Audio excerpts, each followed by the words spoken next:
the recorder.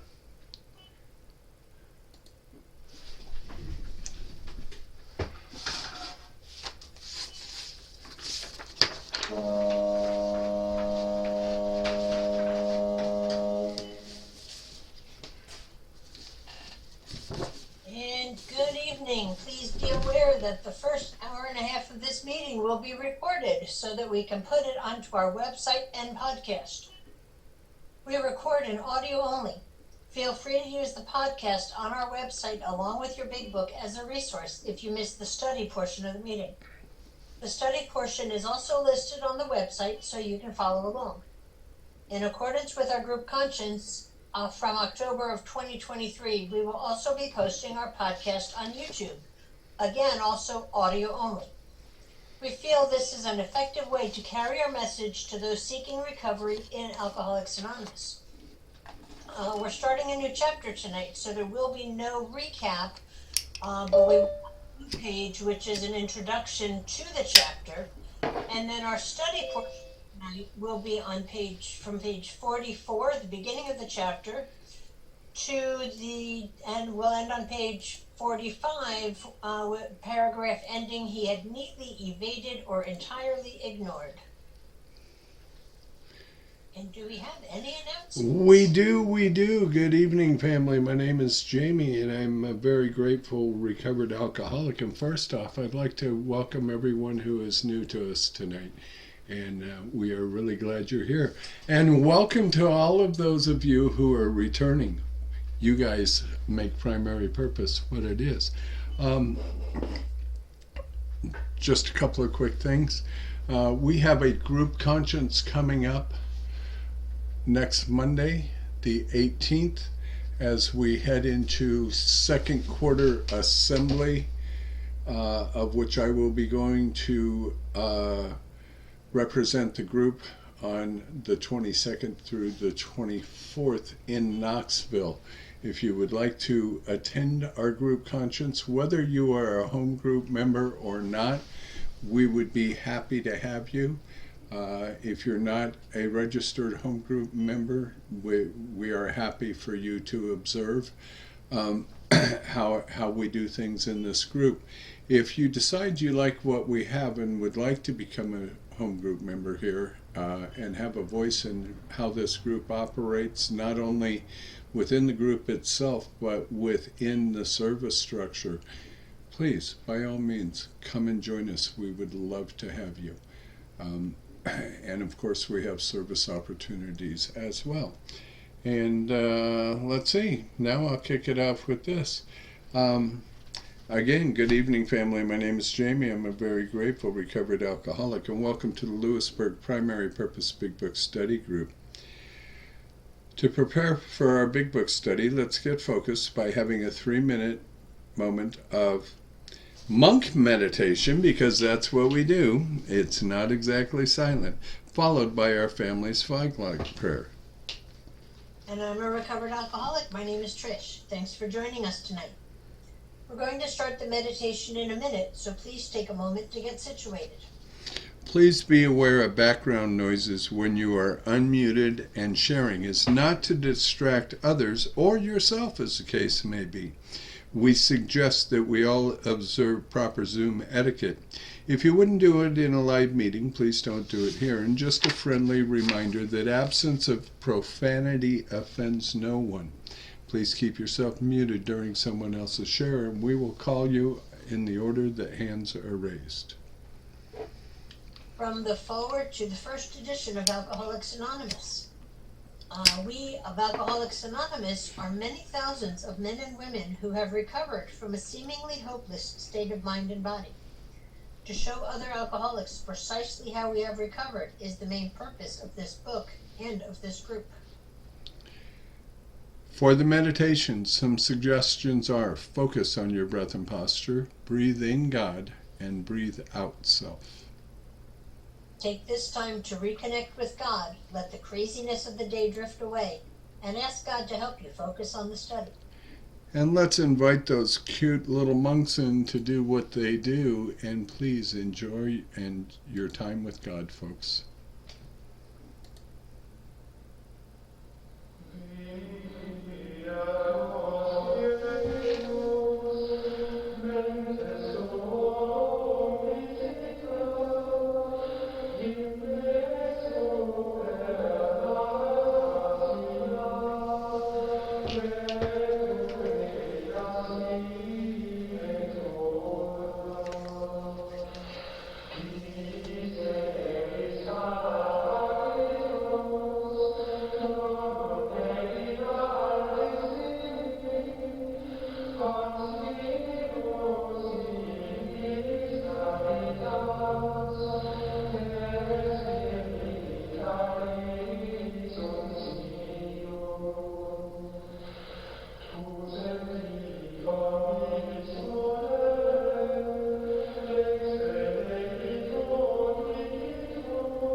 And for those of you who wish, if you would join us in our family's Foglight Prayer, it'll be on your screen in front of you. Foglight Prayer. God, let your love shine through us like a fog light, so that those that are lost, sick, and dying can find your love through us. Amen. Let's have our secretary's report. Come on in, Pinky. Thank you, Alyssa, recovered alcoholic.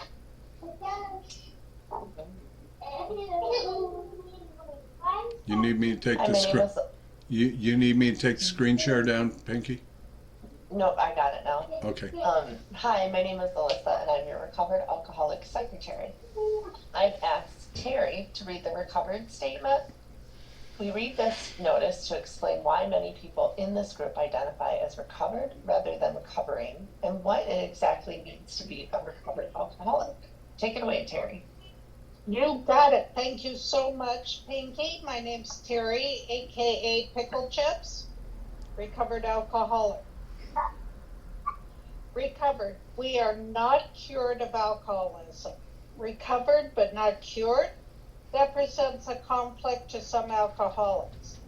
If we were cured, we would be able to drink responsibly. No, we are not cured. The allergic reaction to alcohol will remain with us for a lifetime. But we have been restored to sanity. That was the problem. The main problem of the alcoholic centers in his mind rather than the body. Page 23. We are now sane where alcohol is concerned. Consequently, we have recovered. Thank you, Terry. Thank you for joining us tonight. We meet every Tuesday starting at 5:30 p.m. Central Time with the Gerbil Fellowship Cage, where we chatter for an hour before the start of the meeting. Feel free to bring side dishes to share with the buzzards. Our Big Book study starts promptly at 6:30 p.m. Central Time, and we ask that you be courteous and ready to begin at the sound of the foghorn. We take our Big Book study seriously. Because of this, chat will be disabled during the study. In the 1940s, when the only elements to sobriety were God, a Big Book, and one recovered alcoholic working with an untreated alcoholic, the success rates were as follows. From the foreword to the second edition of Alcoholics Anonymous, page XX, of alcoholics who came to AA and really tried, 50% got sober at once and remained that way. 25% sobered up after some relapse. And the remainder, those who stayed on with AA, showed improvement. Can we have a show of hands of the people joining us for the first time? Welcome, welcome. Glad to have you with us. Welcome. And then the recovered alcoholics. These are your potential sponsors. Is there anyone celebrating a milestone this week? Do we have 1 to 25 years first? Over 25? Yeah, I have 26. Nancy alcoholic. Thank you. Yay! My birthday was last Saturday. Yay! Congrats. Well, Nancy, guess what? We just so happen to have your cupcake here for you. So, shall we sing happy birthday to Nancy real quick, folks?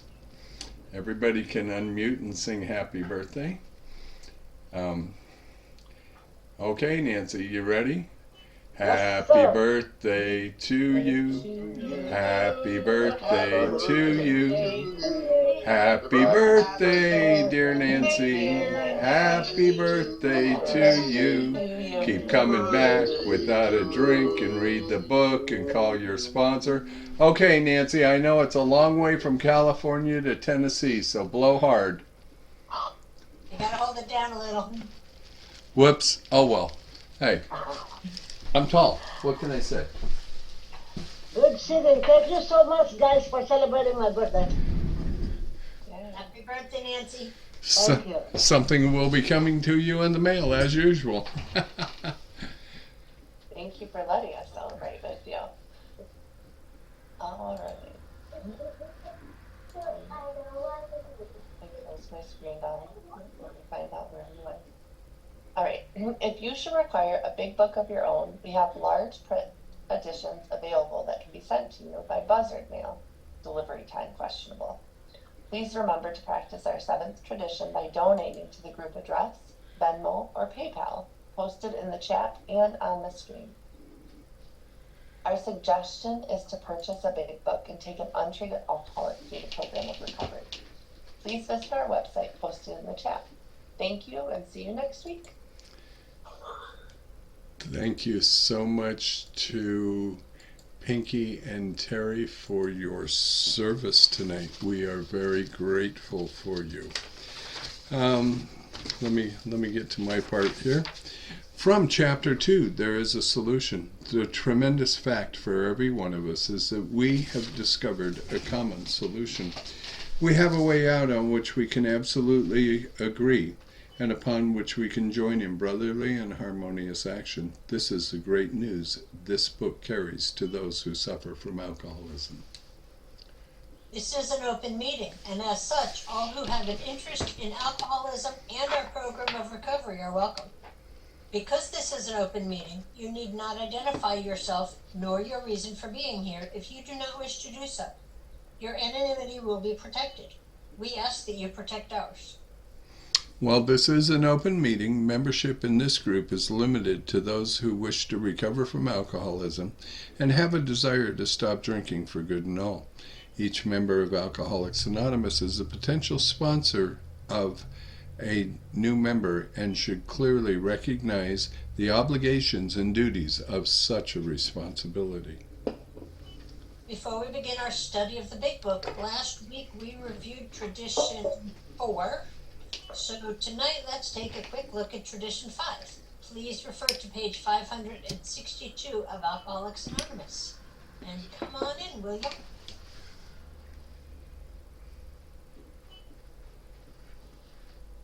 My name is William Alcoholics Anonymous. I'm sorry about my tardiness. A lot goes on here around about 7:30.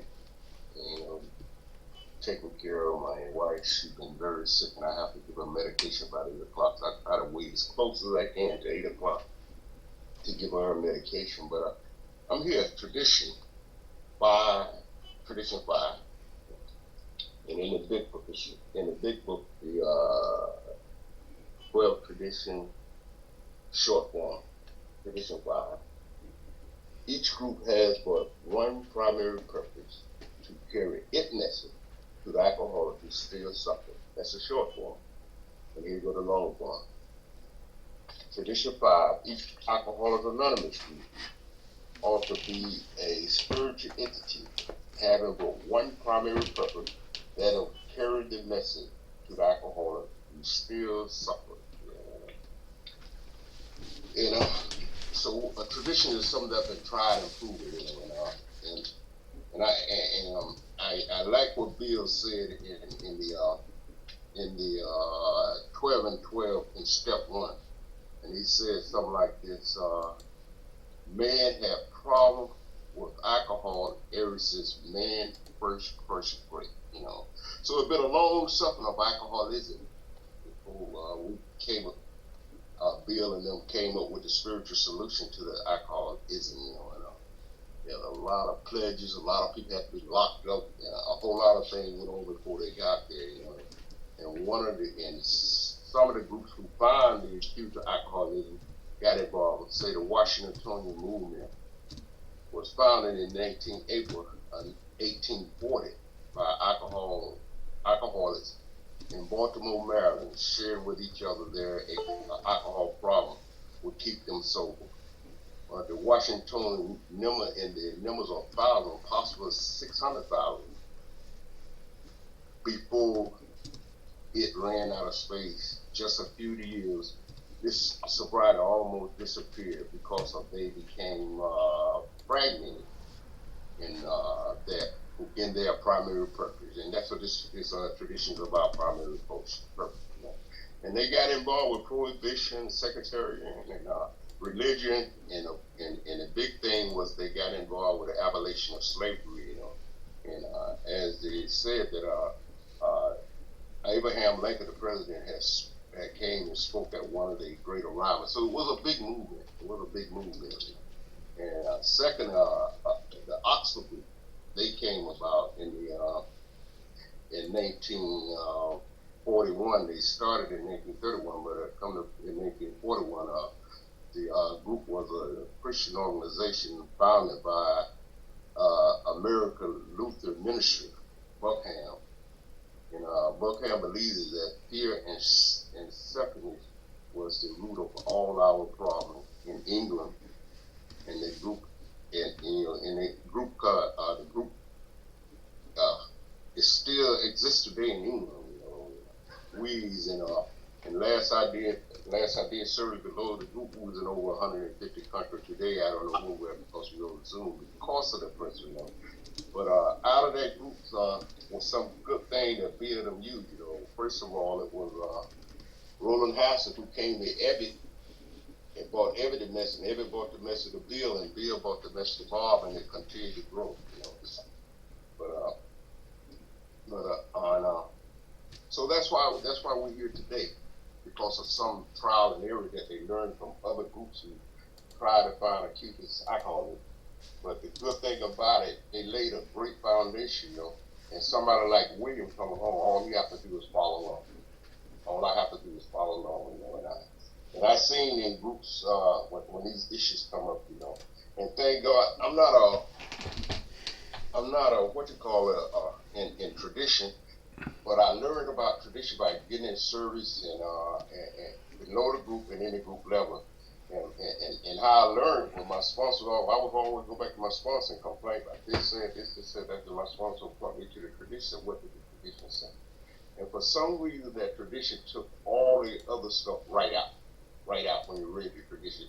All the anger, the resentment, the jealousy, all that emotion stuff that stood in the way, so we could still work together as a group, And that's what the tradition is for the group to recover, What you do outside the group is your business, but in Alcoholics Anonymous, we come together to help another alcoholic, for the sickness of an alcoholic, and that's what this tradition is about, like in Washington, they got involved with other things, and the Oxford group, they got involved with Christianity and stuff like that. We stick to alcohol, no matter what. And it says in the 12 and 12 about, they talk about a shoemaker. It's better to do one thing supremely good than to try to do a whole lot of other things, And that's what we do a day at a time in a group form, and we practice the tradition. And a lot of groups that don't practice the tradition, I've seen them fold. I've seen some people who didn't like what was done in the group culture. They would take a coffee pot and go start another group, But the tradition is the tradition, and especially this tradition right here, takes a lot of humility. You don't have to do it, just follow along. It's the most important thing, And in this tradition, they got a tradition checklist, and this is what the tradition checklist says. Each group has but one primary purpose, is to, in tradition 1, AA is willing to firmly explain to this is what it said, am I willing to firmly explain to a newcomer the limitation AA helps. Though they may be mad at me, but not giving them a loan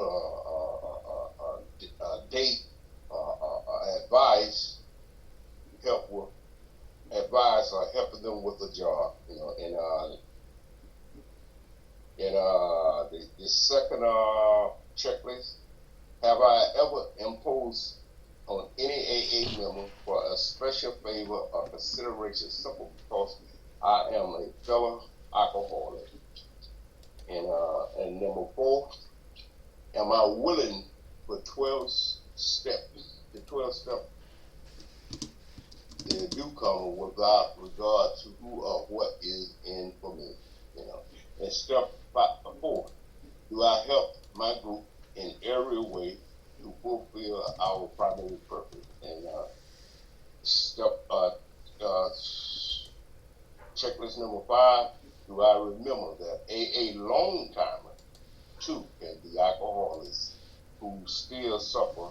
Do I try both to help them and to learn from them? And definitely, it's about love for everybody. You know, most of we always say the newcomer is the most important person, but it's that love that we share among ourselves that keep it strong. You know, and I always say something. This is my forte. I'm just a small grain of sand on a beach, but a very important grain of sand. And how do I do that? You know, I show up, I contribute whatever money I can. I show up, I contribute whatever service I can. I belong to a home group. I do service in the home group. I do service outside of the home group, and whatever I can do to give this, pass this on. And that's keep me sober, and it keep me feeling a part of, you know, whenever I do that. Because I'm just a small grain of sand, and I like the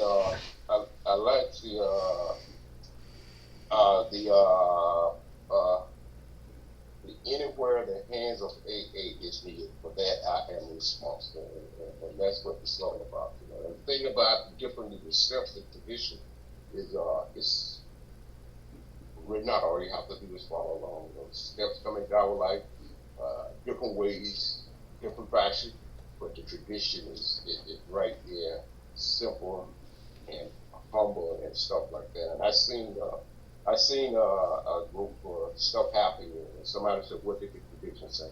As soon as they say that, the whole atmosphere, everything changed. So this fifth tradition, is about us protecting Alcoholics Anonymous. It's not about Alcoholics Anonymous being a black guy, you know. So it's no big eyes or little U's in Alcoholics Anonymous. We all have one goal in a group conscience when these issues come up in the group, you know. So thank you for allowing me to do this today, and I appreciate it. It helped me. I hope it helped you. Thank you. Thank you, brother. Excellent job. And we will see you next week for Tradition 6, and then we will have another traditionalist coming in after that. Excellent job. We hear a lot of things. It's time for our segment of That Ain't in the Book. And we hear a lot of things in the Big Book that are in meetings that can't be reconciled with what the Big Book actually has to say. Here's one of those things that we hear. There are no musts in the book. And Kenny is going to come in and tell us what it has to say about that on page 164. And we're finishing the must tonight, and we've had like 60 or 70 of them or something like that. There's been a bunch of them. So come on in, Kenny. Yes, God will determine that, so you must remember that your real reliance is always upon Him. Thank you, Kenny. Thank you, Kenny. Always a pleasure, my friend. As we study, please make use of the pens, highlighters, and rulers so that you can share this experience with another alcoholic. Gee, Trish, I think my Blinky pen needs a new battery. Moving along. In order for us to stay focused as we study the Big Book, we use the Big Book study guide prepared by Joe and Charlie and Krusty Cliff of the Dallas Primary Purpose Group. Tonight, we do not have a recap because we're starting a new chapter. So instead of our recap, we will be screen sharing the blue page, which gives us a little bit of history on the chapter. And we call it the blue page because while it's not in your blue book, it's written in blue ink in our script. So we'll screen share that and we'll read that before we go into tonight's study. And tonight's study will be read by Nancy, starting on page 44 and ending towards the bottom of page 45.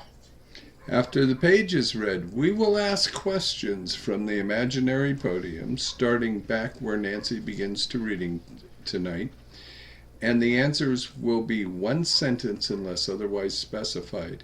And multi-part questions are simply one-sentence answers split up by commas, semicolons, hyphens, and other fun bits of punctuation.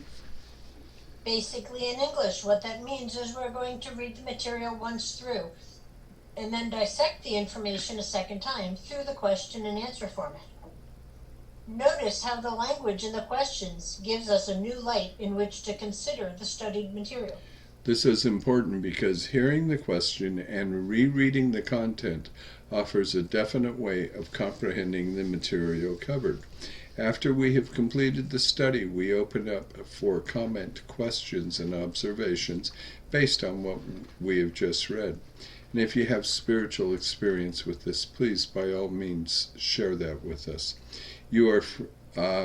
Please keep your share on topic, and right around the 5-minute mark. At the 5-minute mark, you'll hear a timer, or one of us will hold up a really cute dog and let you know that your time is up. However, Big Book Study is not therapy. Should you begin sharing on topics which are more appropriately discussed in a different setting, for example, with a sponsor, please do not be offended when we cut that conversation short and send the buzzards nipping at your heels. For that purpose, we have fellowship meetings before and after our study time. You can never go wrong by commenting on the pages studied, which brings us to the words of one of the co-founders of Alcoholics Anonymous: sobriety, freedom from alcohol, through the teaching and practice of the 12 steps, is the sole purpose of any Alcoholics Anonymous group. And before we get started, let's take a quick look at how we got here, because we didn't just open the book tonight and say, hey, let's read Agnostics. We start on the title page with our first promise: how many thousands of men and women have recovered from alcoholism. And we work through every line, every page with our question and answer format. Through the preface, the forwards, Doctor's Opinion, Bill's story, and all the chapters all the way up through A Vision for You on page 164. As we read those, we also visit the spiritual experience 3 times because it's footnoted on 3 different times as we're reading all of that information through the book. And then after we do that, we read Dr. Bob's Nightmare. We spend 2 weeks in the traditions. And then we wrap it up with our 94th week of the study with the spiritual experience, spending a week on that all by itself, because, that's a big important part of what we do here. And then when we finish that, we go all the way back to the beginning and we do it again. So right now we're in our 4th year of being a meeting and having the study, and we're in our 3rd season, or our 3rd time in going through the book. What a wonderful journey it is. And before we start the blue page, we could use about 5 or 6 hands from the gallery to answer the questions out of the book. And again, everything will be line by line. Right out of the book, we'll feed you the questions, which you won't see. We will, however. But you will have the answers, and that's a really cool thing about this study. And now I am going to share the blue page, and Trish is going to read it. And we started sharing this because we wanted you guys to see some of the information that we are trying to share with you. So, week 29, the blue page. Chapter 4, We Agnostics, Introduction. Chapter 4, We Agnostics, is truly a remarkable piece of writing. 4 short years before writing this chapter, the principal author, Bill W., was an agnostic. Yet he demonstrates the depth of understanding a hopeless agnostic alcoholic may receive in spirituality as we become students and practitioners of this textbook.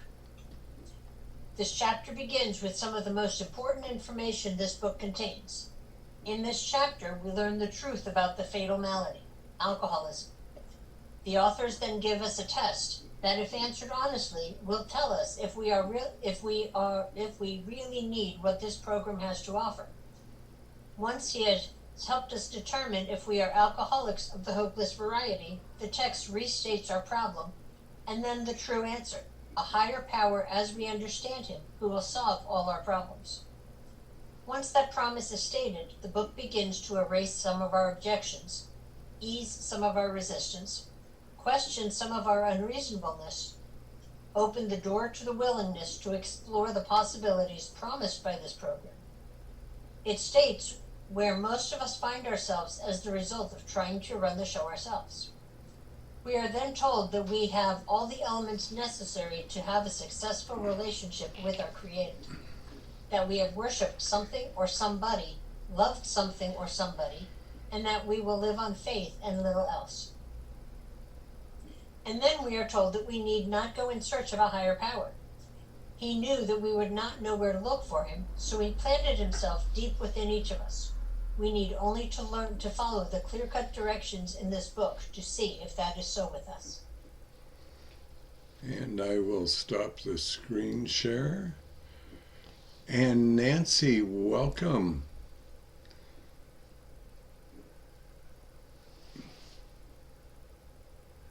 You're still muted, Nancy.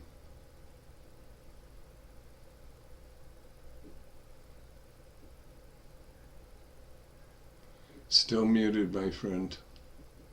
There we go. Nancy, alcoholic. Chapter 4, We Agnostics. In the preceding chapters, you have learned something of alcoholism. We hope we have made clear the distinction between the alcoholic and the non-alcoholic.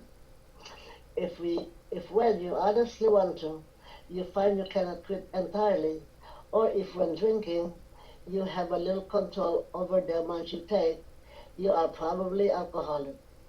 If that be the case, you may be suffering from an illness which only a spiritual experience will conquer.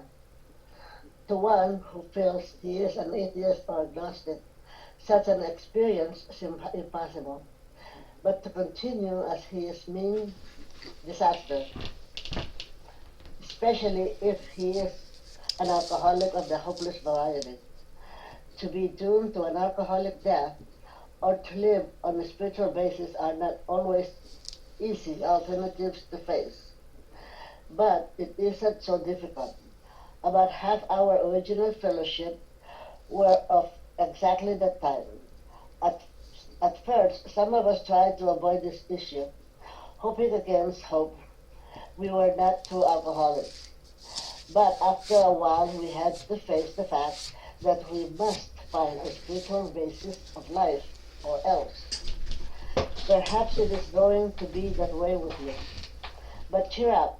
Something like half of us thought we were atheists and agnostics.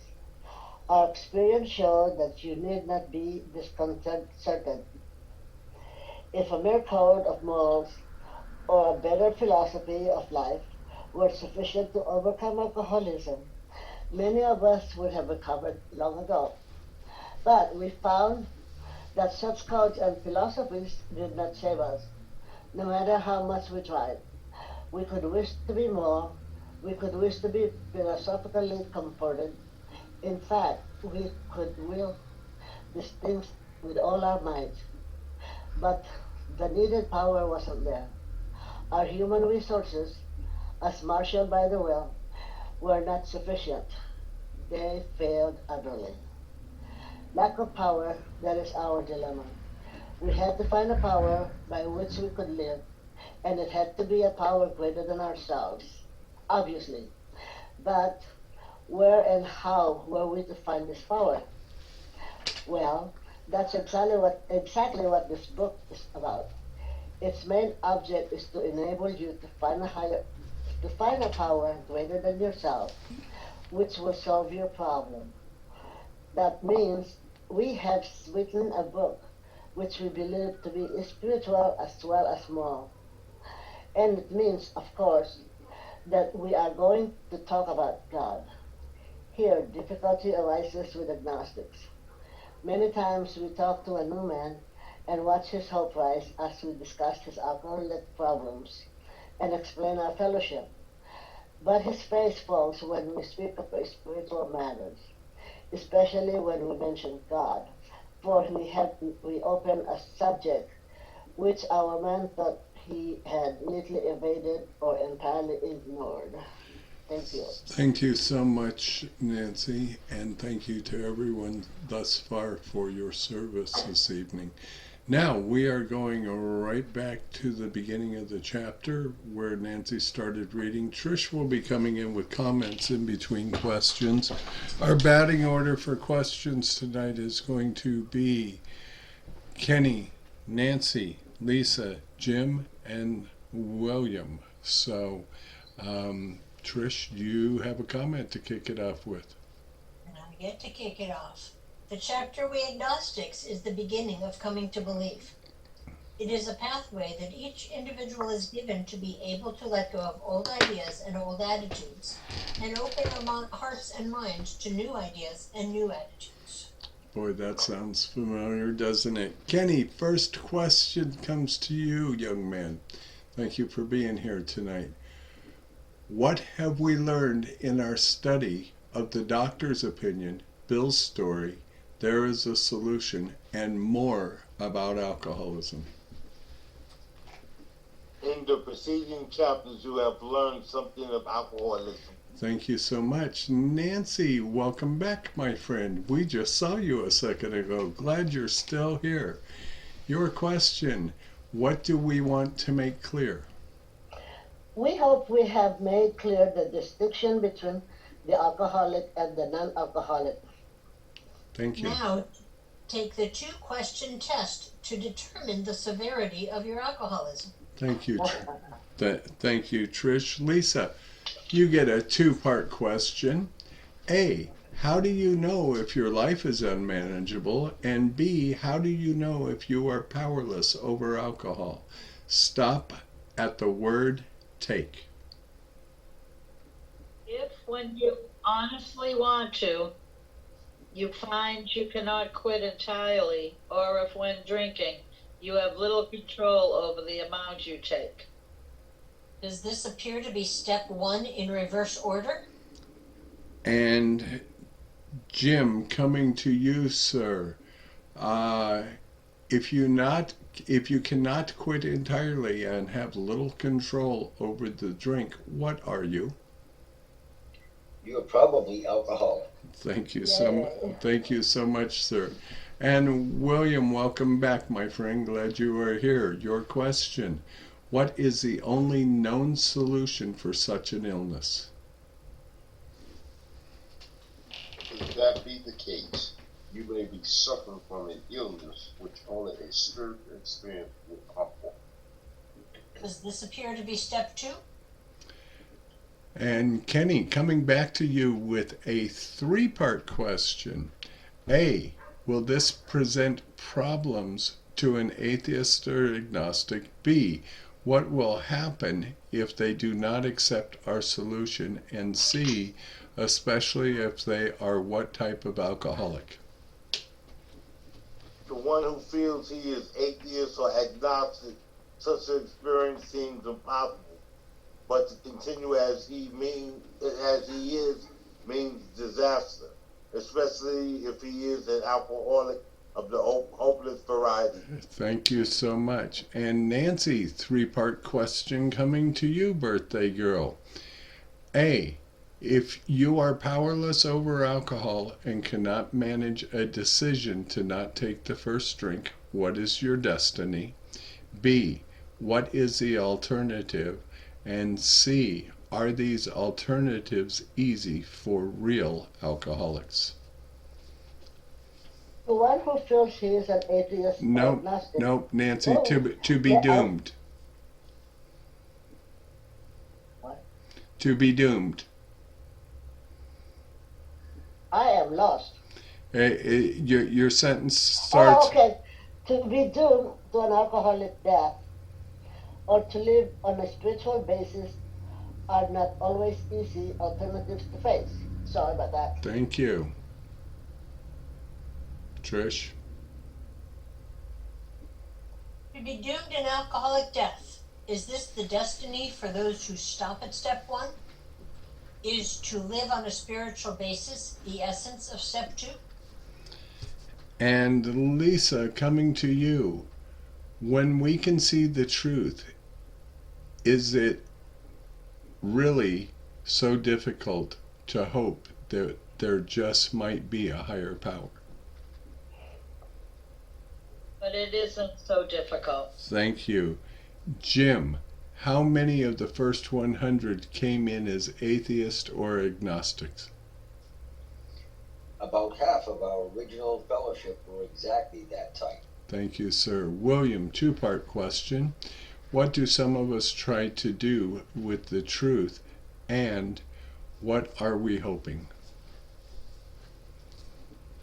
At first, some of us tried to avoid the issue, hoping against hope. We was not true alcoholics. Thank you. Kenny, coming back to you, sir. Ultimately, we must do what? But after a while, we had to face the fact that we must find a spiritual basis of life or else. Thank you. Nancy, is it possible that this could apply to you as well? Perhaps it is going to be that way with you. Thank you. Lisa, if so, why should you not be discouraged? But cheer up. Something like half of us thought we were atheists or agnostics.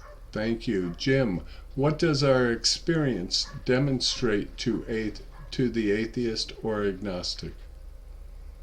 Our experience shows that you need not be disconcerted. Thank you. William, will a code of morals or a good philosophy of living save the life of a real alcoholic? If a moral code of morals or a better philosophy of life was sufficient to overcome alcoholism, many of us would have recovered long ago. Thank you. Kenny, coming back to you right at the top. If we really apply ourselves, can we resist the first drink? But we found that such codes of philosophy does not save us, no matter how much we try. Thank you. Nancy, when we use all our might to put our moral or best philosophy to work, what is still needed? We could wish to be moral. We could wish to be philosophically comforted. In fact, we could will these things with all our might, but the needed power wasn't there. Thank you. Lisa, when we sincerely apply self-will to our human resources, how successful can we be? Our human resources, as marshaled by the will, were not sufficient. They failed utterly. Thank you. Jim, what is lack of power? Lack of power, that was our dilemma. Thank you. William, two-part question. To live what we have to do. Let me try that again. To live, what did we have to do, and what did it have to be? 2 sentences, please.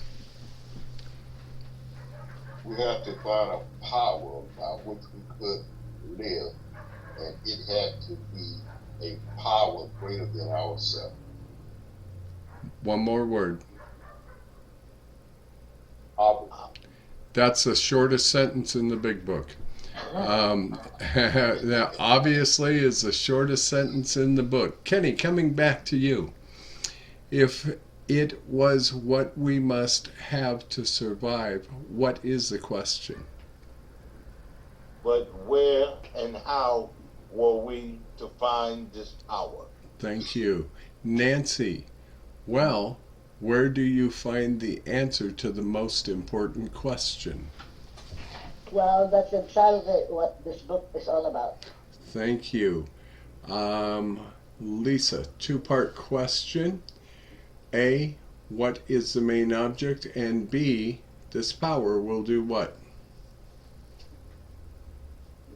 Its main object is to enable you to find a power greater than yourself, which will solve your problem. Notice that the promise is not will show us how, help us, enable us, etc. The promise is that it will solve our problem. What problem?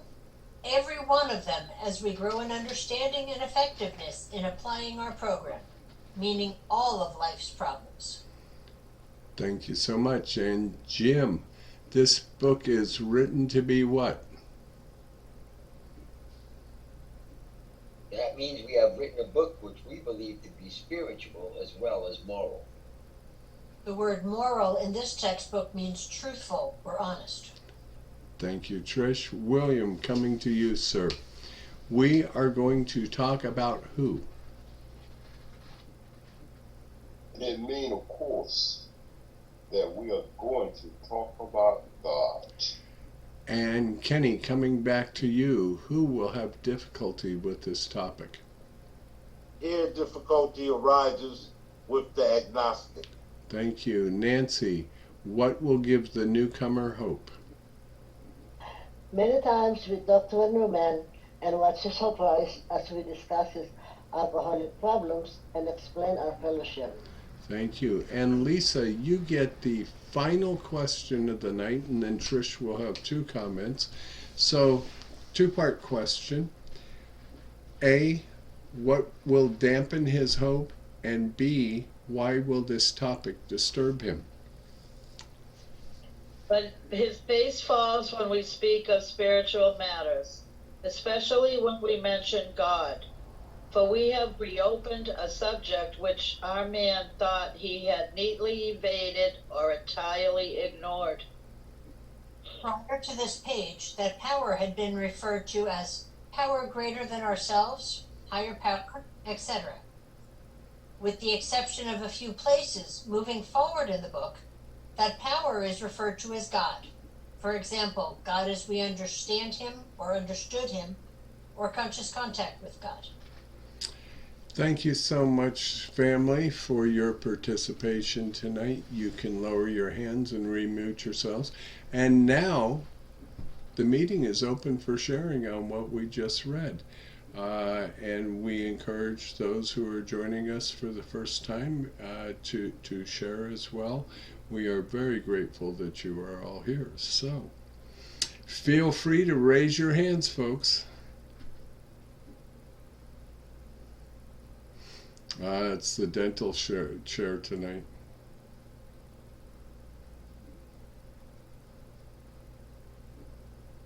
Hi, Holly. Welcome. So glad to have you with us. Hi, I'm Holly. I'm an alcoholic. I'm grateful to be here. I usually have a big book study, my home group, on Tuesday nights where I live, but I can't go to in-person meetings right now because of my husband's health. So this was a very lovely God shot to find this meeting. It's just so interesting to read this book line by line. I love it. In the line, to be doomed to an alcoholic death or to live on a spiritual basis are not always easy alternatives to face. That is something that I lived at the end of my drinking. What I really wanted to do was commit suicide, and I had 2 beautiful children, a lovely husband, and I did not even know I was an alcoholic. It's the disease that hides from me. My denial was big. And I feel incredibly grateful that, I went into the rooms of Alcoholics Anonymous instead, and women surrounded me, and they took me line by line through the big book. And my children were very young when I got sober, and I'm very, very grateful for that. I feel very blessed for that. And then one of my children suffered from our disease, and she has 12 years sober, but she saw the program alive in her home growing up. And my agnosticism even though I move in a deep faith, my agnosticism can be ignited through fear. And the part I love about the We program is that I may have dropped my God's hand for the day, but I've got a fellow sister in the program, and she's holding her God's hand. And it doesn't need to be the same God. And I feel incredibly grateful not to do this alone. So thank you. Thank you so much for being with us, and your husband's health will be in our prayers. However, if you don't make it back to your original big book study, you are welcome anytime, and we are grateful that God has brought you to us. So a warm welcome. Pickle Chips, hi my friend, come on in.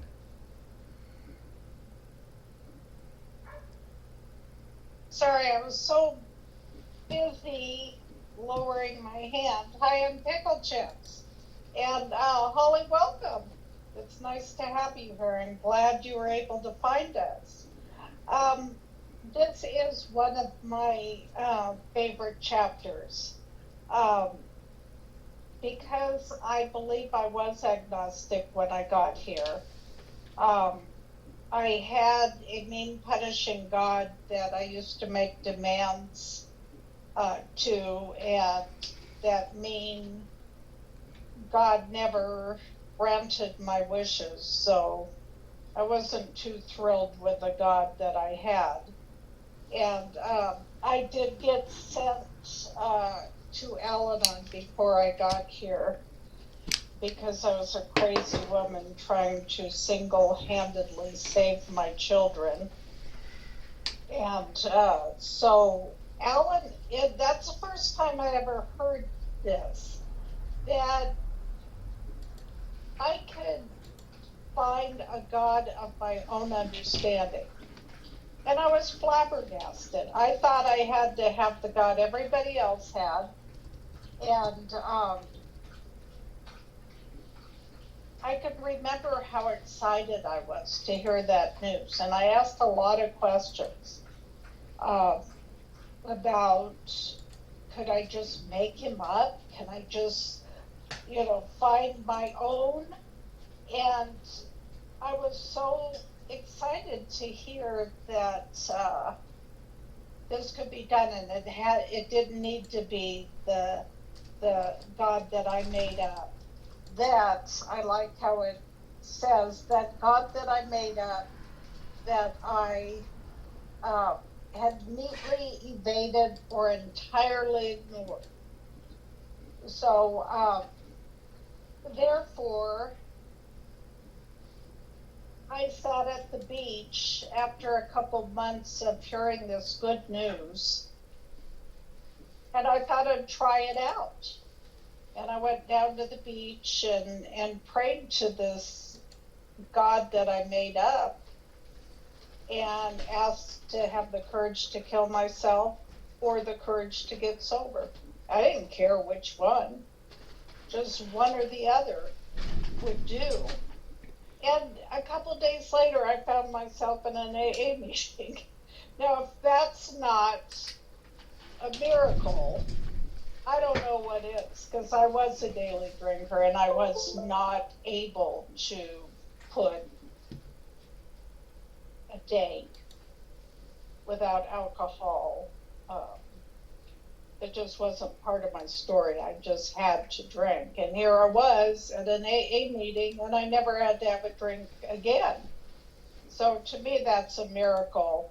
And since then, over the years, I have developed a deeper understanding of that higher power, my God, and I do have a personal relationship, but it took years to develop that. But boy, the God that I started out with, the same God, I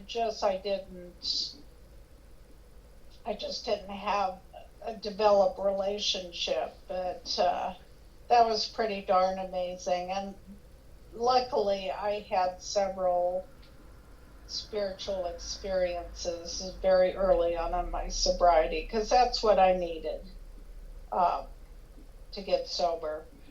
But I like how Bill very gently eases in, the higher power thing, and very gently eases in the God word. I love that. And every time I read that, I just love the comment section too that Trish read. So I'm happy to be here. I'm happy that we're back at this chapter. And I'm happy everybody's here. Thanks for letting me share. Thank you so much. Glad you are here. Oh my goodness, did she leave? Angie had her hand up, but she dropped it. Is she gone? Looks like it. Okay. So the floor is open, ladies and gentlemen. Go ahead and feel free to raise your hands. Okay, William, good. See, you just saved the whole group from having to listen to me. Welcome, brother. That's right. I want to pull out this 1-2 tonight. You know what I mean? So I'm gonna get in here early and get out of the way. My name is William Alcoholic. Thank you so much. A lot of things stood out to me when we read this part of the Agnostics too. And stepping that part, what the young lady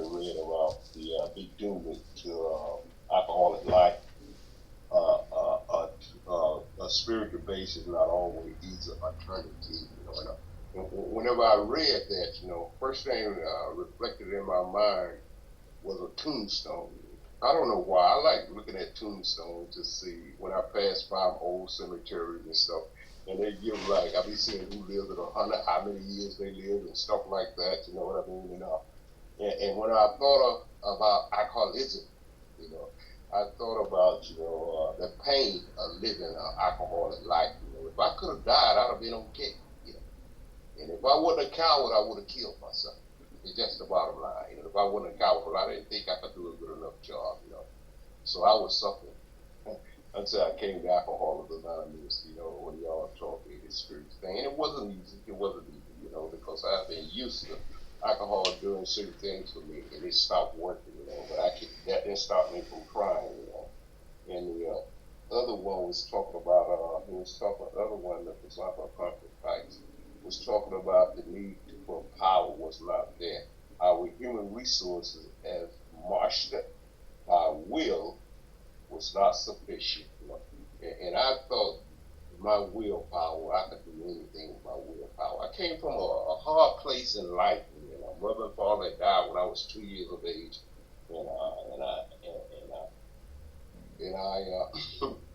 and I used to tell that story. People have sympathy for me. They didn't tell me nothing about alcohol. They have some kind of empathy or sympathy for me, you know.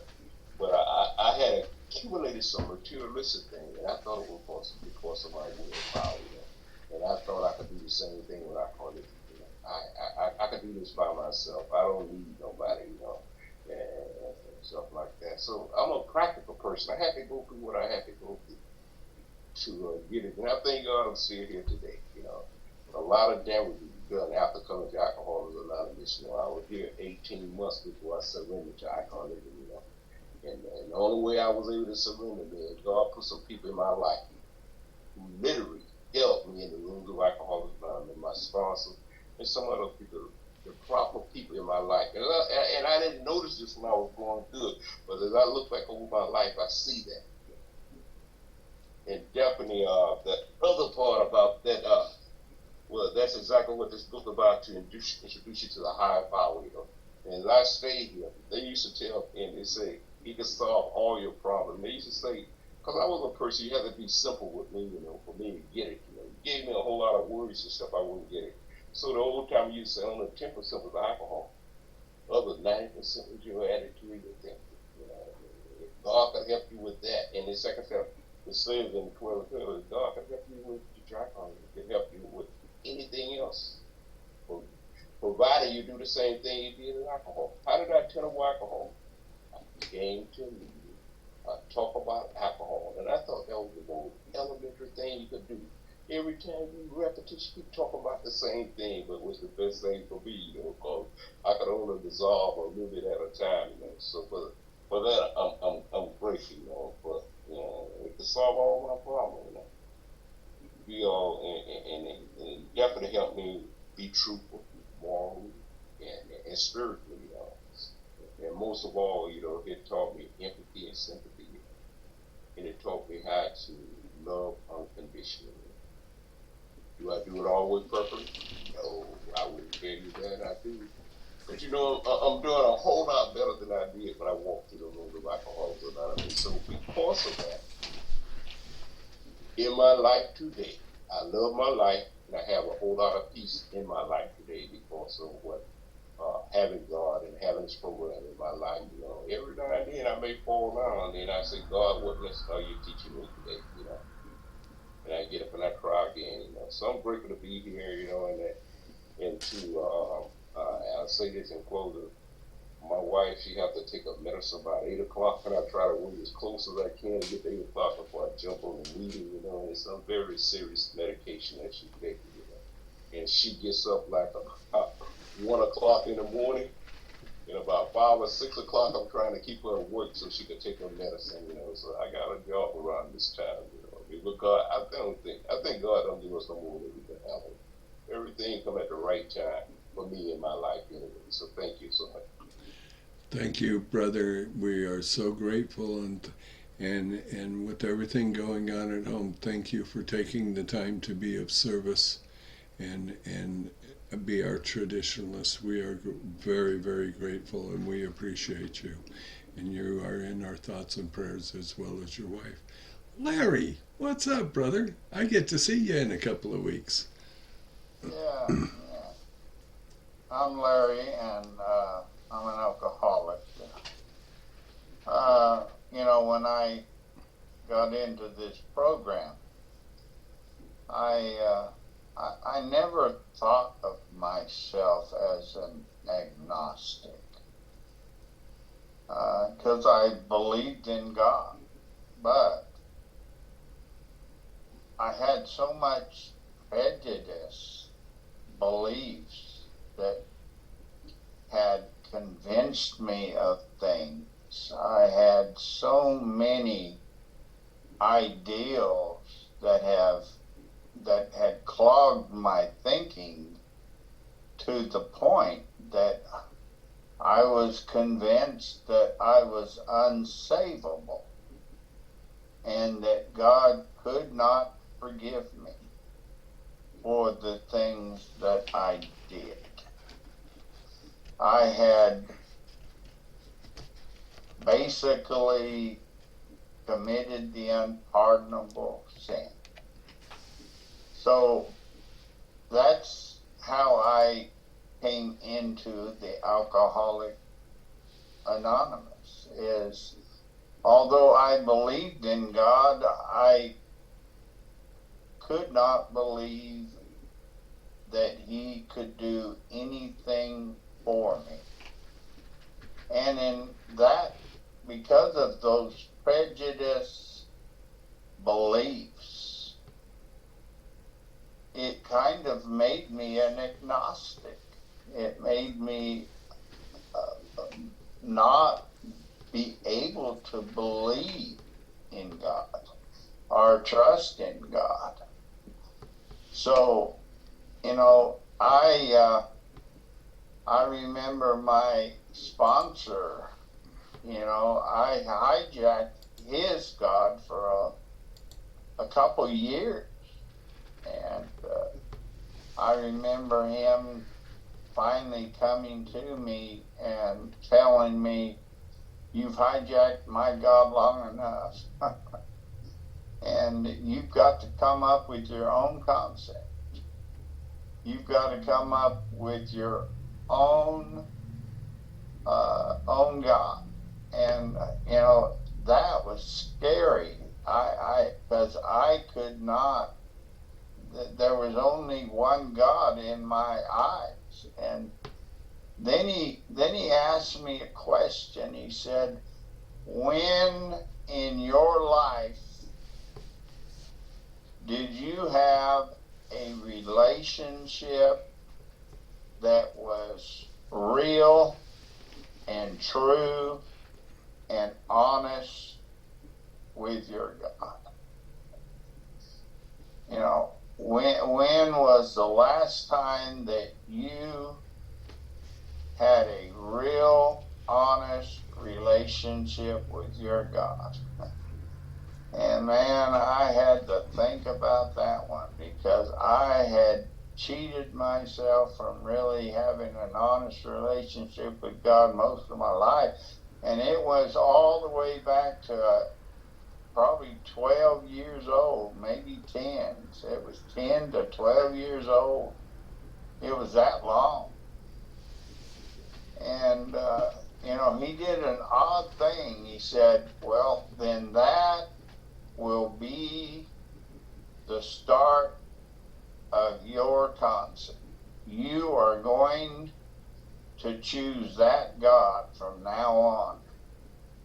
And I had to think about that for a while. It took me several days to actually put that down in my mind and actually think about that. But that was the God I chose, the God of my childhood. And believe it or not, it's 13 years now, but that's the same God I choose today, the God of my childhood. I keep it simple. This program says keep it simple, and that's exactly what I do. I try to just ask God just like I was 10, 12 years old, what I need. I try to believe Him like I would. Because if I get bogged down with all the theology and all the things that I learned as an adult, then I will find myself talking myself out of my relationship. And so I have to keep it simple. The God of my childhood. And it's been working for me for 13 years. And I have seen miracles. I have seen God work in my life. I've seen God work in other people's life.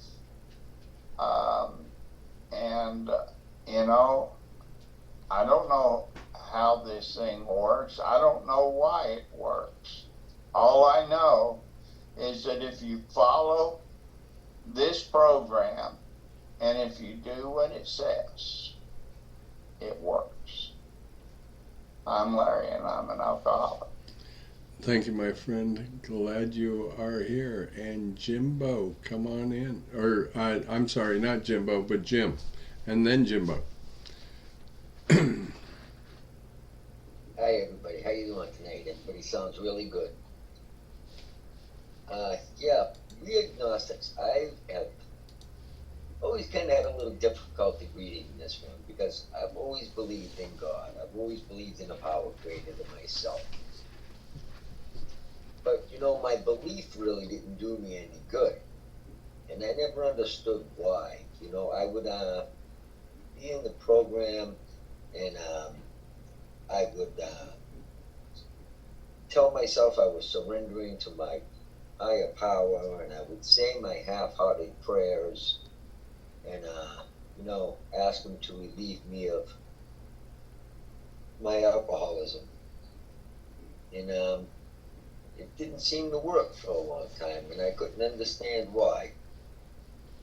But, now today, I've been spending a lot of time seeking God, and really trying to have my higher power in my life. And I begin to realize that it says it right here, suffering from an illness which only a spiritual experience will conquer. I had never had that spiritual experience. Doomed to an alcoholic death or to live on a spiritual basis. I was never living on a spiritual basis. It says it again, spiritual basis of life, or else. And, I began to realize just recently that that's pretty much what it was for me. I was, what's going on here? I believe in God, I'm saying my prayers, it's not helping me any. I was never really surrendering my will. I thought I was, but I wasn't. But, since I have actually started actively seeking God and trying to get more understanding and building a relationship with Him in my life today, in a short time, my life has really begun to change. I know this chapter is more geared towards helping people along who have a bit of a difficulty with finding God or a higher power. And like I said, I always knew it was there, but I never really knew how to implement it in my life, and that was my problem. It took me a long time, and a lot of I guess God kind of needed to use a hammer on me. He was always trying to fix me, but I just I didn't want to understand what it was about. I wanted to keep my own will. I wanted to do things my way. Yeah, please, God, keep me away from a drink and a drug today. Thank you very much. And on with my life I went. Today I know it doesn't work that way. At least not for this alcoholic. I have to actively be seeking my God and doing things to keep him right in front every day. Every day, like it says in the prayer, give us this day our daily bread. To me, that means I have to seek my higher power every day, all day long. And it helps. It really does. Yeah. And I guess that's about it for me. Thank you. Thank you so much, my friend. I'm glad you are here. Jimbo, welcome. Good to see you tonight, brother. It's good to see everyone too. Thank you. My name's Jim. I'm an alcoholic. I heard a lot of good things here tonight, and like one of the previous speakers said, and I was thinking the same thing. Kind of is power and like willpower, and we're on the sentence here it says lack of power. That was our dilemma, and it just stuck out at me. Instead of it doesn't say lack of willpower, and to me, I had willpower, and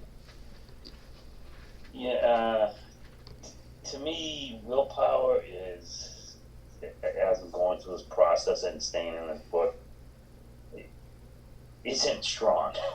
You may think it's strong, and like I was doing this 17 years on willpower, and I did believe in God, but again, God to me was just like elf on the shelf, just some figure on the shelf, and then when it's this willpower, I was doing this by myself, and when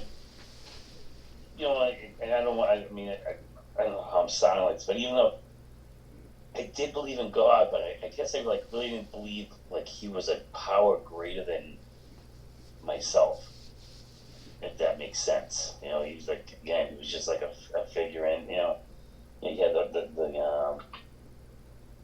the prayers to get me out of this jam, and help me get me out of this, and I won't do this again, I won't do that again. But so now for the power greater myself, I it's like I give up my willpower, because I know my willpower is not going to help me, and you can just, I don't see, like you can kind of like I can feel the power come in. Like I can't really feel my willpower, but I can feel His power, and I don't always feel it, but if I give it time and continue talking to Him and keep asking, eventually it comes down, and I can feel it. And that's, I guess that's spirituality too. It helps me. I may sound like off the wall here, but it's I never felt that. So I guess again, another previous speaker, it was like I didn't think I was agnostic, and I guess when I started reading some of the stuff, I was somewhat agnostic. So this chapter is great. I'm reading this chapter, in another one of my studies, and it's just I just enjoy it, and I also love the Jane when you said like obviously is the shortest sentence in the big book. I love that little thing, so I had to highlight that and put there, because I read that 1,000 times and I never even thought about it. That's a great sentence, obviously, and it fits perfect, if you ask me, just where it is too. You had to find what is it? You had to find a power. It had to be greater than ourselves, obviously. And that sums up a lot of stuff, really. So that's what I have for tonight. Thank you again, and thank you everyone. Thank you, brother. Good to see you tonight. Xavier, welcome, brother. Hey, good evening. Xavier, grateful recovered alcoholic.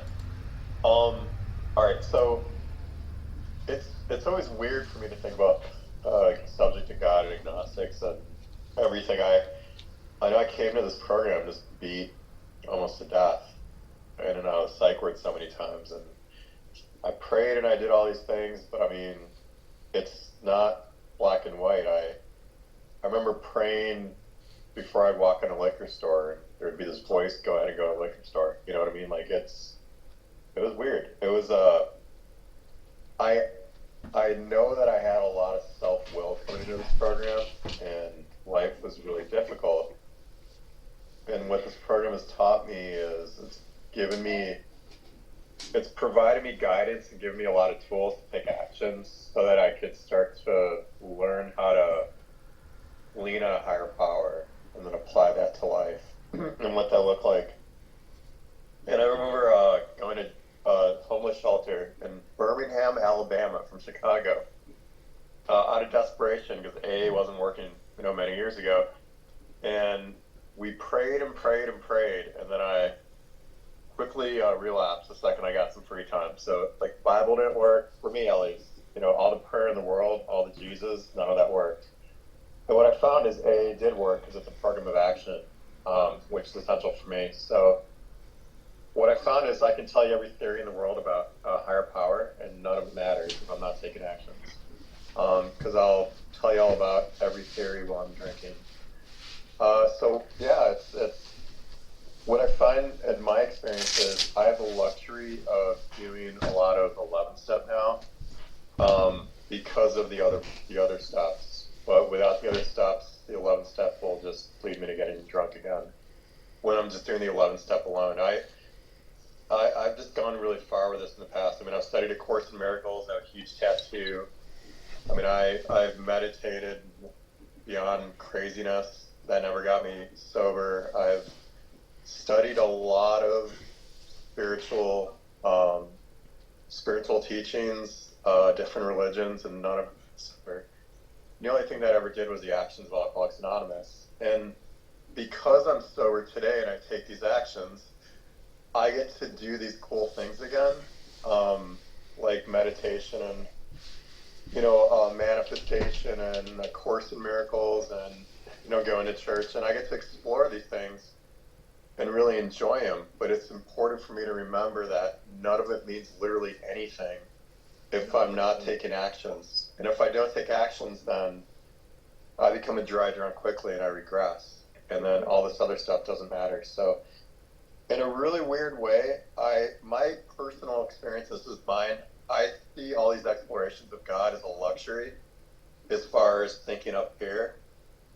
It's a luxury that I can enjoy as long as I'm taking the action down here.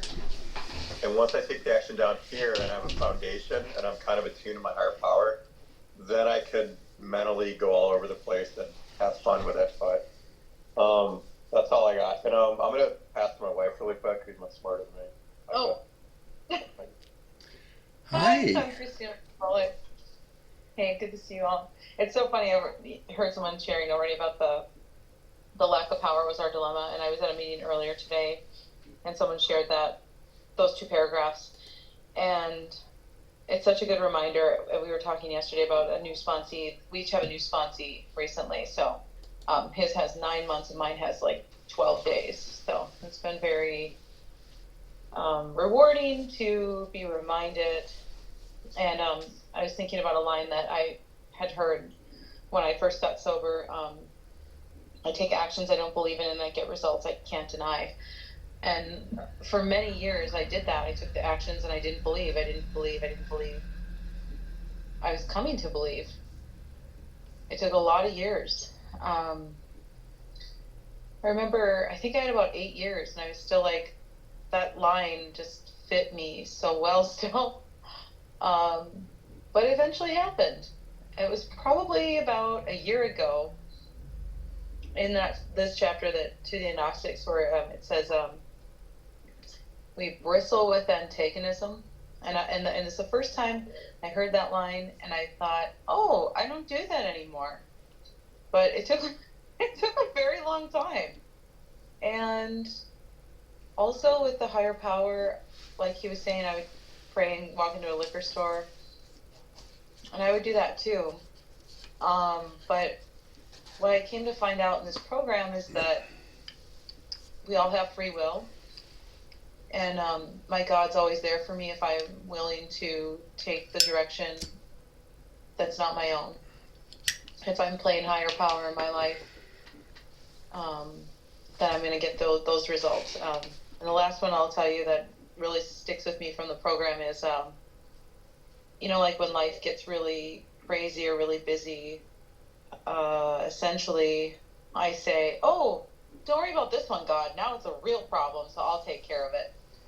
You know, and it's like, that's exactly the opposite of what I should be doing, right? When it gets to be a really big problem, I should be getting on my knees and saying, please help me. But no. This is now, I will step in and handle this. God, you take the back seat. I've got it. This is a real problem that I need to take care of. And it's really interesting that if I don't do my stuff in AA and I don't stick close to this program, that's the kind of thinking I have. And that's why, you know, they say, I came for my drinking, I stay for my thinking. You know, because it's like my thinking starts to think that I'm doing all this. I'm managing my life. I've got it. Don't worry about me. I can do this, God. I'm sober now. Now I have all the free will in the world to do life on my terms. Well, that's where I've come to find out in this program. I can do that, but I'm not going to be happy, joyous, and free. You know, and that's where it's worth it for me to keep coming back, because I can be restless, irritable, and discontent, and I could be stone cold sober. I can be abstinent from alcohol, but my life is not happy, joyous, and free. And what's the point? You know, like if I'm not going to be happy, joyous, and free, why am I doing all this? You know, but I have to do it. If I'm miserable, I'll drink. That's the bottom line. And if I'm happy, joyous, and free, I won't have to think so much, and I get to be here with you guys. So it's really worth it for me. And it's really good to see you, Jamie, and everyone. Have a great night. Good to see you too, sister. Always grateful when you come and join us. Okay, toe tapping. Hey everybody, I'm Trish. I'm an alcoholic. And you know, when I came in, I thought I believed in God. I said I believed in God, and I gave him a whole lot of lip service. And if you were to tell me or ask me if I was agnostic, I would have been insulted. How dare you question what I believe in? But the reality was I didn't really believe anything. All I believed at that point was there was a God, and he was so far out there somewhere that he didn't want anything to do with me, and I was left on my own. But in coming into these rooms and getting that relationship with God, you know, it says if a code of morals or better philosophy of life were sufficient to overcome alcoholism, many of us would have recovered. I tried to live by a code of morals. I tried to have that better philosophy. Neither one worked real well. Wishing to be moral didn't do a darn thing for me, other than more lip service. But it was finding that power, finding that God, and building that relationship. And then growing into believing and trusting that God will solve my problems, all of my problems. Doesn't mean I still don't take it back every now and then and try to solve them on my own, and that doesn't usually go very well. But I know that God can and will if I let him. And I've got to remember to not just get out of the driver's seat, but stay out of the driver's seat, because God is much better equipped at handling my life's problems than I am. And it's the realization that I don't have to live on the God of my childhood that someone else tried to spoon feed me. And I don't have to live on that God that I gave lip service to for so many years, that I convinced myself that by talking I had a belief, but I really didn't have a belief. And that's why I had that hole in my soul that I was trying to fill up with the alcohol. And that didn't work because it was a God-sized hole. It wasn't an alcohol-sized hole, so the hole was never full. But I had to come in here to meet all you people in order to meet my God. And with that, I will pass. Thanks. Thank you. Pinky, your chair is empty. Are you there? Oh, Pinky. She might be taking care of the kids. Okay, I'll go ahead and come in. Hi family, my name is Jamie, very grateful recovered alcoholic, and as always so grateful that all of you are here with us tonight and doing what we do. There's several things about this chapter, and the first is that I believe it to be one of the greatest pieces of literature on the planet.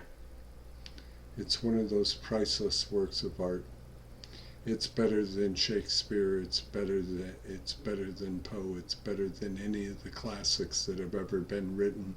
They get all the accolades, and yet it's so underrated. However, who does it apply to? It applies to us. And it applies to those of us who struggle. Born and raised religiously, do I have the same God that I had as a child? I do today. But when I got to Alcoholics Anonymous, I was very much a hard-nosed agnostic like Bill. I was very confused. There were points in my life that I claimed that there was no God. I tried different religions. I tried many things. And here's the deal. I don't do denominational religion, but I certainly do a spiritual relationship with the God of my experience today. And it's not that there's anything wrong with denominational religion. Many people choose that as a pathway, and it's fine for them. Many have kept their faith all their life. Many come to Alcoholics Anonymous and find that faith once they get here. And that's absolutely fine. When I'm working with someone new, I have some goals and target points that I try and hit when working with new people, starting with the title page and of course going through the preface and the forewords. But from the doctor's opinion to this page, page 44, are all about step one. And it's my goal to, as often as I can, to take somebody through these pages line by line and talk about what's between the lines as well. Because what are we discovering? What are we discussing when we talk about what's between the lines? We're talking about our personal lives and our personal struggle. And so that's always my goal, to take them through the doctor's opinion, Bill's story, which is a classic 12-step call. There is a solution which they present to us. More about alcoholism. You know, all of these chapters, they knew how to write about Jamie Santana's life long before I was ever born. Long before I was ever born. They knew me. They saw I was coming. So I get to this page on page 24, and when I'm working with someone new, I ask these questions, but I do it for me in the first person.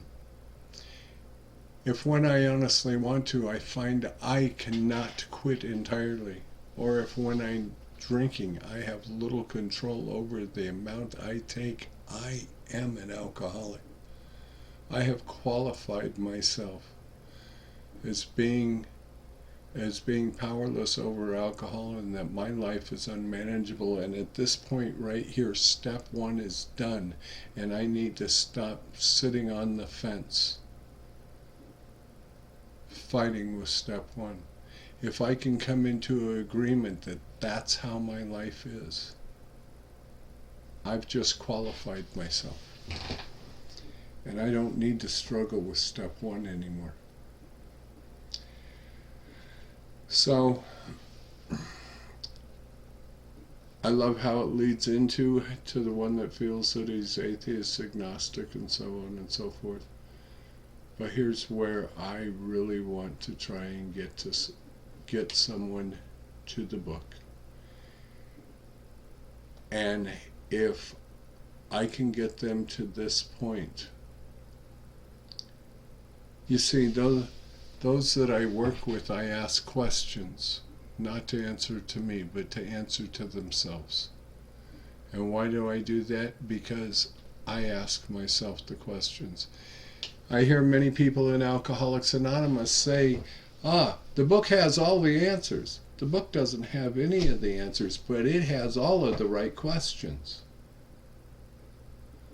The answers have to come from within me, because it's all a process of discovery. And that's how and why it works, because when I can discover it for myself and admit it and accept it, I have a much better chance of making it. So this is my goal, to get someone to this page right here, this passage. Lack of power, that was our dilemma. We had to find a power by which we could live, and it had to be a power greater than ourselves. Here it comes, Jimbo, obviously.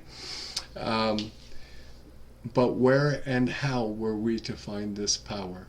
Well, that's exactly what this book is about. Its main object is to enable you to find a power greater than yourself, which will solve your problem.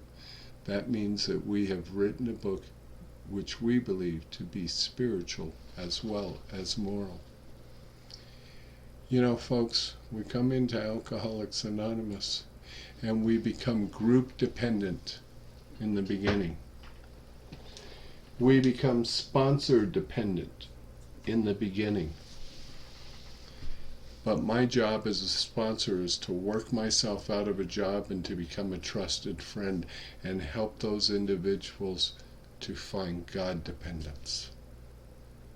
That's my goal. That's my role. I tried this one time because I put this to people to this challenge. If we think we're so powerful, let's go stand in the ocean to right about here and let the waves come crashing in on us and command those waves to stop. If those waves will stop, we're probably pretty powerful. But I have not met that power yet on earth. I don't have one here, but I can tell you, I've got it in the big truck. My friend Bill W. used to say, when a man can make an acorn, then maybe I can call him my God. But man can't produce an acorn. My God can. This chapter is the beginning of coming to believe, along with the personal stories in the back of the book. And for me, having been self-proclaimed atheist, agnostic, believer, so on and so forth, I am a true believer today. But every time I read this chapter, it brings something into my life one more time that helps me expand my relationship with my Creator.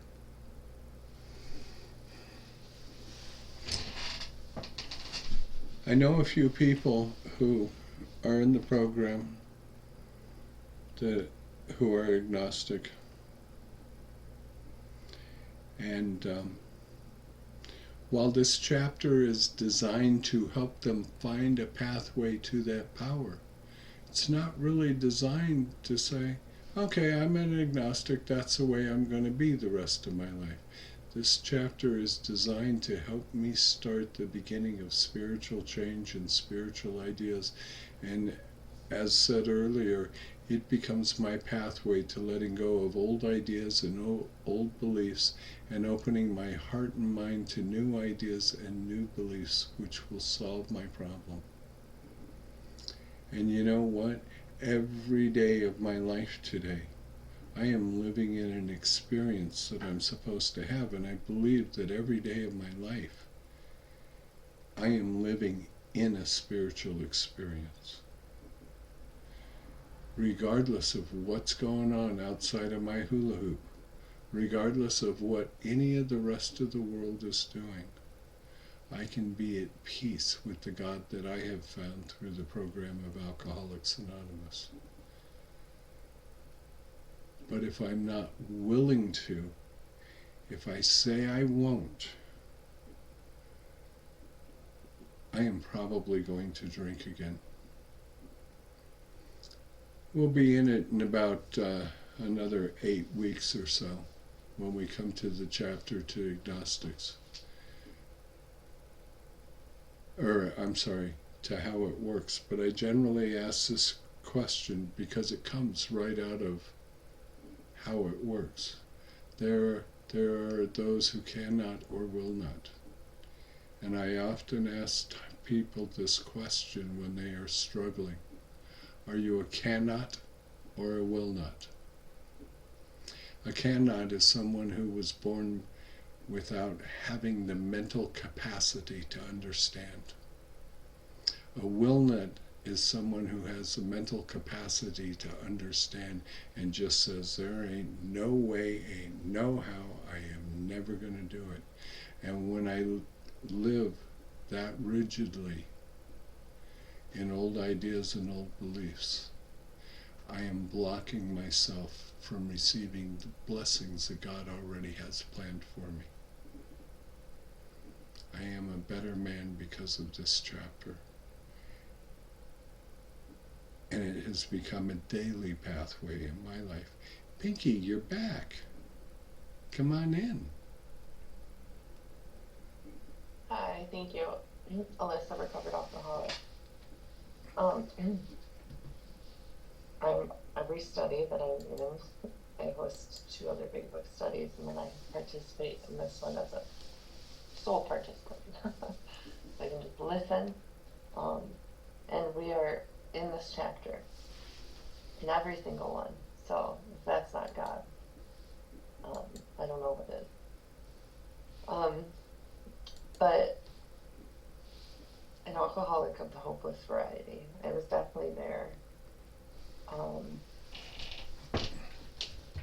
I always believed that there was God, right? Like I had this conception of God, but I was never willing to let God play the role that he has. I, of course, like many others, tried to play God, and it didn't work. And it was because I had the lack of power. You know, I definitely made the trees and the water. I didn't create the birds.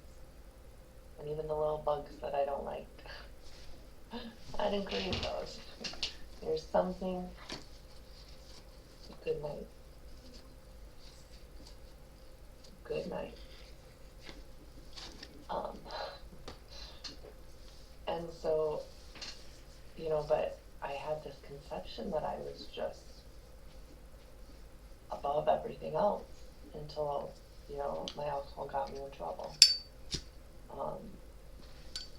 My alcoholism got me in trouble, right? People found out. I was no longer good at it. I was never good at it, but I thought I was good at it for a long period of time. And, you know, I tried so many things to get sober. I thought I'd get sober for my daughter. Lost her. Not very powerful then, am I? You know, everything that I tried to get sober for, thought that would help me get sober. Even medicine, right? They have medicine to help you curb the cravings or make you sick when you drink. Well, I drank on those too. And it wasn't until I completely surrendered and I woke up, and I shouldn't say I woke up because I never went to sleep. When I came to, after my last blackout, you know,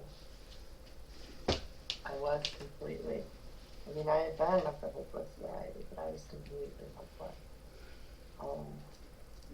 And I actually thank God for that today. If I didn't have that, I wouldn't be here and I wouldn't be sober. I mean, I can't say that I wouldn't be, but it was that experience, a coming to Jesus moment. You know, and then once I gave it over, once I turned it completely over, everything has lined up ever since. Except there was about a month in there, which I tried, right? Let me see. There was a reservation in there somewhere. Well, that happened one night, and no, I'm good.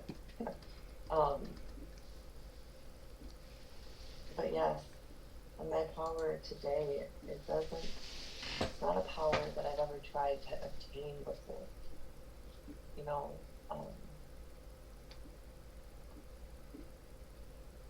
what I received from my higher power through this program, through the 12 steps, I mean, I have that intimate two-way relationship with him. And no matter what is going on, I know everything's going to be okay. As long as I stay out of the way. I have to stay out of the way. I have to squish my ego. Because if I let my ego in, then I'm edging God out and there's no room for him. He's not going to fight for it, right? He's going to wait until I offer this place in my life for him. But even in the worst of situations, like, I don't even want to say worst, but even in opportunities that I used to call difficulties, and you know, where I would sit and be like, why is this happening to me? Like, for me, pity party. Like, yeah, we all know where that goes. But I'm going to be okay. I know I'm going to be okay because I step out of the way for the most part. I mean, there's still some times where I may run at the mouth for a moment, and I'm like, okay, it's out of my head. Sorry. I'm not sorry, but Mom shouldn't have said that. Or, you know, that's not what I meant. Like, I didn't think. I didn't pause. I did not pause. But it's progress, not perfection.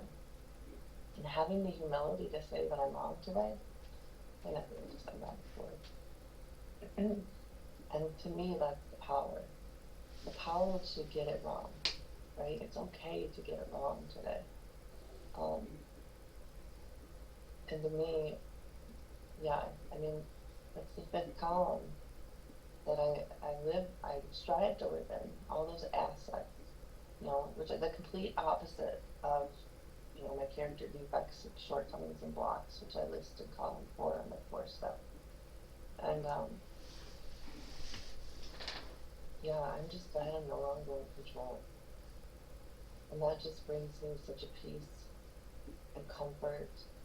Because even in the moment, like, where something might come to me and I'm a little unsettled, and then I pause and I pray before I proceed. Or if something comes up and I ask God to remove it and then discuss it with someone, you know, I'm able to get through it. This program works. You know, this isn't a program, it's a way of life for me today. Because if I don't put the action in, I don't receive the promises. And you know, I'm a little spoiled today. I like those promises. When I put in the work, I like them. I mean, happy, joyous, and free, being able to look, sit at perfect peace and ease, and my fears, you know, they fall from me. Those are things that I get to experience today. I never thought I was worthy of that. But I had to ground myself in a power greater. I had to ground myself in God's will. And sometimes I step out of line. But, you know, I want to say it's a little less today than it was 910 days ago, 900, I don't know. But, you know, and that spiritual experience. And those, I haven't had a day where I haven't experienced one. As long as I put in the work, they still happen. And especially when you work with other people. And today was one of those days that I got to sit and facilitate a group of people and giving them an introduction and understanding the 12 steps. And the presence of like 30 people's higher powers when they're doing the 3rd step, and just, that's a spiritual experience that I don't want to ever miss, you know, so given the opportunity. But with that, I'm going to pass the time because I feel like I could just talk this one forever. So thank you for letting me share. I love you all. Thank you, Alyssa. Love you as well. Larry, you got your hand up. Come on back in. Yeah, I don't mean double dip, but I was thinking, it is no accident that this step of making the decision, of our own concept of God,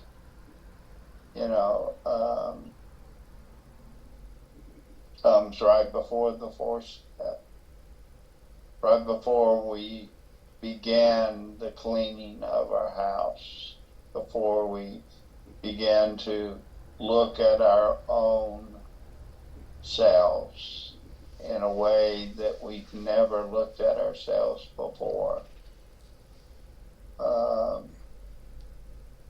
We look at the resentments we have and then our part, without God's eyesight, we can never do that completely honest.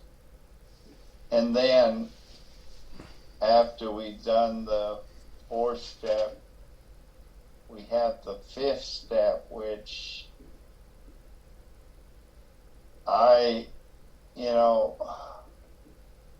had so much trouble with because I had things that I was going to take to the grave. And when you look at chapter 6 of the Into Action and you read it, it tells you explicitly that this is perhaps difficult, especially discussing our defects with another person. We think we have done well enough in admitting these things to ourselves.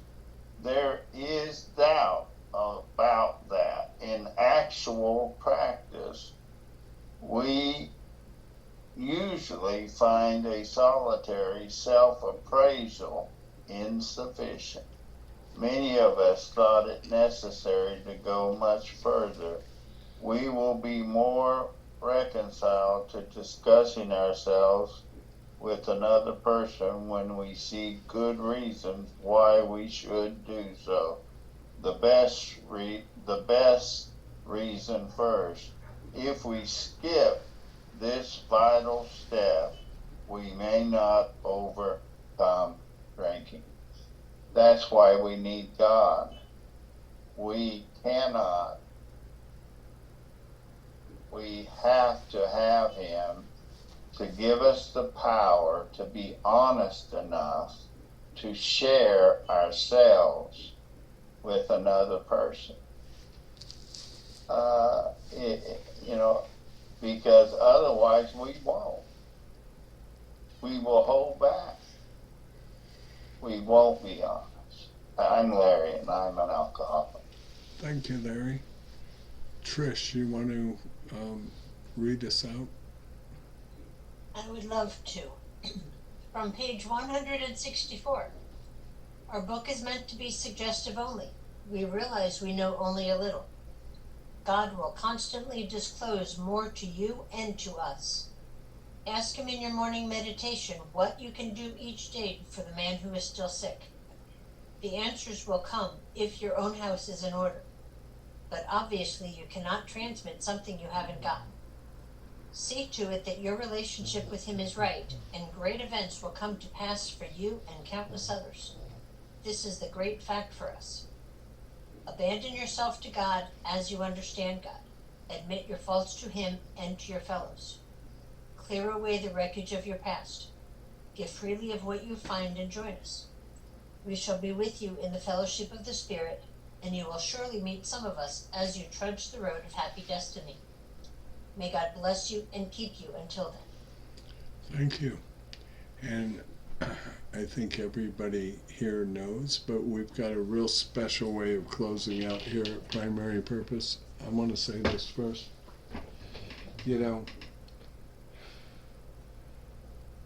Think about it. Every one of us is sitting here because we didn't die of active alcoholism. every one of us. And the odds were against us. And yet we have had a solution that is so spiritual in nature that it has saved us from that death. But we have to continue the practice of the steps in order for that to happen. There can be a whole lot of people who died tonight from untreated alcoholism.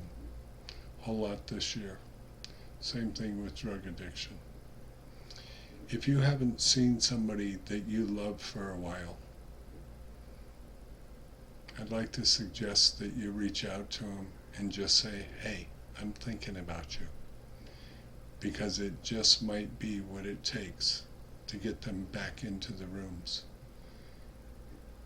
Not only might it save their lives, but it'll definitely save our lives. So thank you. After a moment of silence for those who are sick and suffering, would you please join me in the Lord's Prayer? Here's your moment.